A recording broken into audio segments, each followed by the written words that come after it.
Welcome everybody to the world's great. While reading the world history, I get confused very often whenever I come across the word the great because this title is attached always with the conquerors. What have these conquerors done to enhance human civilization? Nothing at all. On the contrary, they have caused death, destruction, desolation, and diseases.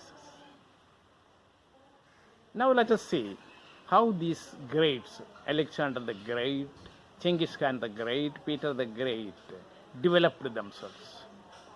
Let us take the case study of Genghis Khan from Mongolia. Mongolia, you have heard that or you have seen from TV that it's a barren land, mountainous, rocky mountains without vegetation, and agricultural products are very little. This Genghis Khan would have had at the most 1,000 strong cavalry, that means horse soldiers, and the same number of foot soldiers. How could he just feed these men and horses? It was impossible for him. So he found an easy way. He attacked the nearby village and plundered the things he wanted. So he rode upon the nearest village, killed many people, ate the food, slaughtered the animals and ate the meat, drank wine and liquor from the cellars, and raped women from 7 to 70. Just imagine those poor people, poor peasants who had worked hard in their fields and brought the crops home for their future use, and they were all killed and their women were raped. And they got their weapons like swords, spears, and all these things fashioned there. Then they left. They remained in that village so long as the food lasted. Then to the next village, then to the next village. And during this time, many like-minded people, that means criminal elements, would have joined these forces, and their forces would have swollen. By the time this Khan reached Nishapur, which was a very famous town in Persia and the present day Iran, it was a fortified town, and the army was led by the Khan's son-in-law. He got killed in the battle, and his grieving widow just went to the Khan and complained, begged to him to demolish the town. Dad, please take revenge. And he said that I would do it. Don't worry. And he used all his might, and the town was vanquished. And all the people were killed. Women were raped to death. Not a single human being was left there. Not even animals. And at night, just in an inebriated mood, the Khan said to the soldiers, behead all the corpses and build a pyramid of their heads. Later on it was called the Pyramid of Skulls. And at night he would sit on his throne and could command, now set fire to the town. When the flames leapt into the skies, then he would say, now see that gods are fleeing, they are afraid of Khan. All the soldiers would flourish their spears and swords into the air and would say that God is Khan himself. There is no God greater than Genghis Khan. Hearing this, he would be in seventh heaven. He would be in ecstasy. He would be on cloud 9. Like that, he had killed more than 4 crore people. At that time, the world population was only for 40 crore. It was that means year 1221. A person who had just shed rivers of blood is given the title the Great. Is it right? It is really ridiculous, isn't it? He should be called Genghis Khan the ogre, Genghis Khan the fiend and the bloodthirsty. Then only future generation will think that shedding blood is not a noble cause. It is fiendish, it is devilish, it is like he is like a demon. Then the wars and battles will come to an end because people will not glorify such acts. It is high time we did it. Then when we come back to India, just we find a different scenario. India has been famous for its heritage. The heritage is that in about 10% people upper caste and all the 90% lower caste who are treated as slaves or worse than slaves. They were called untouchability. Untouchability prevails even in the North India now. Into such a situation, a girl named Phulan was born at a remote village in UP by the bank of the Yamuna river. Her name that was Phulan. She was named Phulan by her parents. Phul means what? Flower. She was an untouchable girl, but the untouchability vanishes and the girl becomes an object of pleasure if she becomes comely, if she is comely or beautiful. Then these girls become touchable, then feelable, kissable and rapeable. They have no qualms about it. When this girl was 10 years, she would go to the field to collect firewood. At that time, there would be the thugs of the upper caste waiting for her, and they would say, "Hi, Phulan, just let's go into this sugarcane plantation and make love. We will show you heaven." She would use all the foul words she had in stock. She would say, "Banchot, Mardalega, bastard," and all the sorts of foul words she had in stock. She would hurl at them. They were afraid. Then, when she was at 10, she went to her paternal uncle's house demanding the share of her property which her father had been cheated by her paternal uncle. A quarrel followed, and during the quarrel, she was hit with a brick on her head by her cousin. She went back bleeding, and her parents were afraid. They didn't want to have a quarrelsome girl in the family, so she was given in marriage to a man who was 4 times older than she. She was only 11 and that guy was more than 45. That brute of a man raped her the first day, and he went on raping her during the day and during the night. She got fed up. Unable to bear this torture, she went back to her house, and her mother said to her, "It would have been better for you if you had jumped into the village well and committed suicide." And even the lower caste people of the society said that you are a shame to our society, you are a disgrace. What grace they did have. So she had no support from either from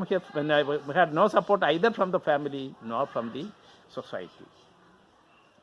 Then she went to the court of law and filed a case against her paternal uncle. So her uncle became very angry. So she plotted with or conspired with the police inspector and the village chief, that is Sarpanch.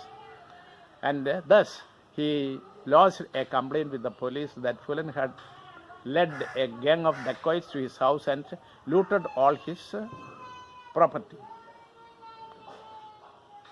By that time, Phulan had run away from home because she had heard that she was going to be given in marriage to another widower. So the police inspector wanted to bring her back, and she said that, her father was arrested, and he declared that he would be released only if Phulan went into the police station. So she went there without knowing the conspiracy. She was asked to put her thumb impression because she was an illiterate. But she refused. She said that she had not taken anybody just to loot her uncle's house. Then the inspector abused her. "You bastard, sign here. We will kill you." But she did not. So all the policemen just went on beating her on her shoulder, on her back, on her thighs, on her legs, and on the soles of her feet. Still, she was not willing to sign. So they pushed her into the interior room where there were a posse of policemen waiting for her. They pounced upon her and went on raping. But still, she was not willing to sign. Then they did a thing ultimately. They took her to her father's cell and she was stripped. She was made naked. And when her father saw the naked body of his daughter, he turned his head away in shock. Then Phulan broke down and said that she would sign. She signed. But her uncle was not satisfied. She wanted to eliminate her. So he approached a dacoit chief named Babu Gujjar. This Babu Gujjar abducted her and went on raping her in front of the members of the other of the gang. But in that gang there was a man who belonged to a lower caste family. His name was Mikram Malla. Phulan also belonged to a Malla family. Malla means those people who ferried people from one bank of the river to the other. And that is a caste, a lower caste. He hated this man, so he took the gun and shot him to death and declared that I am your boss now. I am the leader, and this is Phulan is my wife. One day he took his wife to the village temple, Bhavani temple, where he took a red silk cloth from the sanctum sanctorum and tied it around the forehead of Phulan. Then he declared announced before the villagers, this is Phulan Devi. She is the incarnation or avatar of Goddess Kali. She has taken birth in order to redeem you, save you from this sad plight. All of them cheered and accepted that she was the representative God. Then he went back to his gang. But by that time, just two notorious gang members, Lala Ram and Sri Ram, who were in prison, came back. They belonged to Thakur family, upper caste family. They didn't like the leadership of a lower caste man. They took the gun and shot him to death and went on raping this girl day and night. One day they took her to their village, Bahwai, where they raped this girl before the public. Just imagine, all the upper caste people just cheering while this girl was being raped. Then they started hurling abuses at her, Rendi, that is a prostitute, and all the vulgar words.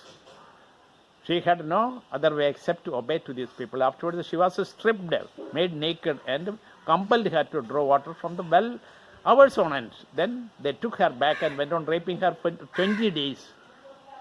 When they thought that she was going to die, they took her to the field and they left her there. Luckily, she was rescued by the village priest. Then she married another dacoit called Man Singh. By that time, she had become the leader of the gang, the only woman leader. She was only 18 at that time. Then she led her gang to the Bahmai village. She wanted to just finish those two guys, Lala Ram and Sri Ram, but they were not there.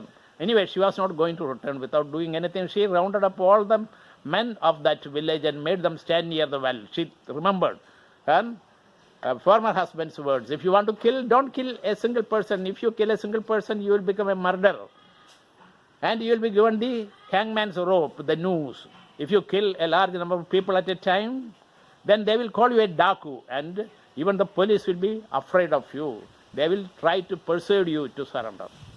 She remembered that and went on shooting down all the people. The next day, all the media just roared that 21 Thakurs were killed, mowed down by bandit queen Phulan Devi. And she became world famous. Owning up the moral responsibility, the chief minister then, Mr. V.P. Singh, Vishwanath Pratap Singh, resigned as the chief minister. The next chief minister declared an inam of 10 lakh to the head of Phulan Devi. Then the police started chasing her. They started filtering the whole of the Chambal ravines. But there was no trace of Phulan Devi.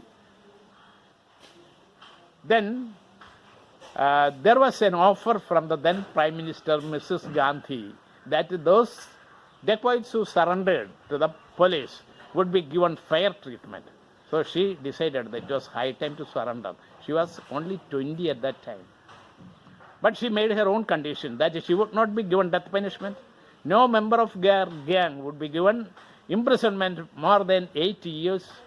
She would not surrender to the UP police because she knew that they were experts in encounter killing. Therefore, she said that she would surrender in MP. That was in the presence of a large number of villagers, a large number of police personnel, and including her parents and a large number of the family members. Thus, she laid down the arms before the statue of Gandhiji and the idol of goddess Kali, Bhavani. And the function was presided over by the then Chief Minister of Madhya Pradesh, Arjun Singh. Then in 1996, according to some special consideration given to the surrendered dacoits, all the cases against her, that means there were 48 cases of arson and looting and highway robbery and Bhawai massacre, all were withdrawn by the then Chief Minister Mulayam Singh Yadav. Not only did he save her like that, but she offered a seat for her to contest for the Lok Sabha. Thus she contested the election for Lok Sabha in 1996 and won it, and again she won the election in 1999. Thus she became an MP, and she also became a member of the Special Committee for the Welfare of Women. Unfortunately for her, she was mowed down by 3 assailants who alighted from a car in front of her residence, official residence in Delhi in 2002. She was only 39 years then. Thus, a helpless girl from a downtrodden Dalit family from a remote village of UP, rising like the legendary phoenix bird from its ashes, Phulan liberating herself and demolishing all the high walls built around her by the scoundrels of the upper caste society, strode confidently with willpower, ingenuity, and imagination to occupy the high place in the sanctum sanctorum of Indian democracy, that is the Lok Sabha, but was mowed down in front of her official residence. Is a saga which has no parallels in the history of this world. Now you tell me, who is great, Alexander, Chinggis Khan, or Phulan Devi? That's all. Thank you.